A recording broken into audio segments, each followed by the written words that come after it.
আজকের ভিডিওতে ভারতীয় ভিসা সম্পর্কিত আরো একটা নতুন আপডেট নিয়ে আপনাদের সামনে হাজির হয়েছে। আমি আমার গত একটা ভিডিওতে আপনাদেরকে দেখিয়েছিলাম যে ভারতীয় ভিসার আবেদনের ক্ষেত্রে ঢাকার বাইরে যারা আছে এখন ঢাকা আইবেকে এসে আবেদন করতে পারবে না।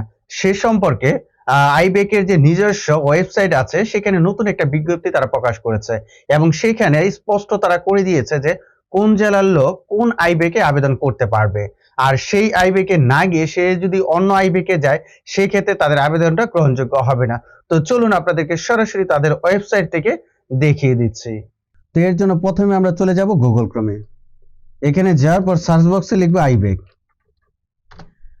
এটা লিখলে প্রথমে যে ওয়েবসাইটটি পাবেন সেটাতে প্রবেশ করবেন।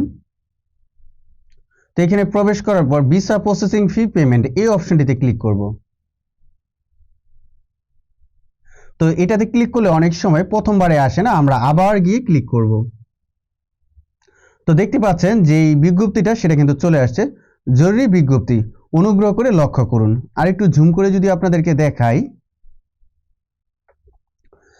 অনুগ্রহ করে আপনার বসবাসের স্থান অনুযায়ী আইবেক্স সেন্টার নির্বাচন করুন যেখানে আপনি গত 6 মাস ধরে বসবাস করছেন।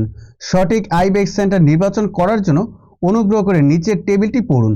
যদি আপনার নির্বাচন টেবিল সারণী অনুযায়ী না হয় তাহলে আপনার আবেদন প্রত্যাখ্যান করা হবে।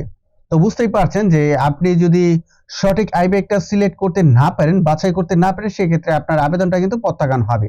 তো চলুন একটু দেখে নেওয়া যাক যে কোন কোন জেলার জন্য কোন কোন আইবেক সেন্টার নির্ধারিত আছে। তো প্রথমে যদি আমরা খেয়াল করি কিশোরগঞ্জ, গোপালগঞ্জ, গাজীপুর, ফরিদপুর, এই সারিতে যে ঢাকা এই সারিতে যারা আছে, যে জেলাগুলো আছে তারা কিন্তু ঢাকাতে ঢাকা আইবেকে জমা দিবে তাদের কাগজপত্র। তারপরে যে যশোর, মাগুরা, ঝিনাইদহ এই লাইনে যারা আছে তারা কিন্তু যশোরে জমা দিবে। ঠিক আছে, তো এইভাবে কিন্তু একটা টেবিল কিন্তু এখানে দেওয়া আছে। তো আপনারা এটা ভালোভাবে দেখে তারপরে কিন্তু যাবেন। তো আপনাদের সুবিধার্থে এই যে টেবিলটা দেখতে পাচ্ছেন এটার লিঙ্কটা আমি আমার এই ভিডিওর ডেসক্রিপশন বক্সে দিয়ে দিব, আপনারা চাইলে সরাসরি এখানে আসতে পারেন।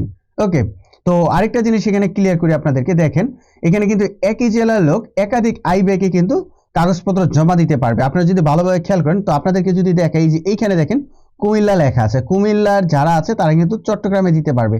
আবার এর নিচে যদি আমরা যাই, এই যে দেখেন এইখানে কিন্তু কুমিল্লা আছে, তো তারা কিন্তু কুমিল্লাতে দিতে পারবে। ঠিক আছে, কুমিল্লায়ও দিতে পারবে, আবার চট্টগ্রাম আইবেকেও দিতে পারবে। ঠিক আছে, এরকম বেশ কিছু জেলা আছে যে জেলার লোকগুলো একাধিক আইবেকে তাদের আবেদন জমা দিতে পারবে। তো ভিউয়ার্স, এই ছিল আজকের পর্বটি। তো দেখা হবে পরবর্তী কোনো পর্বে নতুন আরেকটি আপডেট নিয়ে। ততদিন ভালো থাকুন, সুস্থ থাকুন। ধন্যবাদ সবাইকে।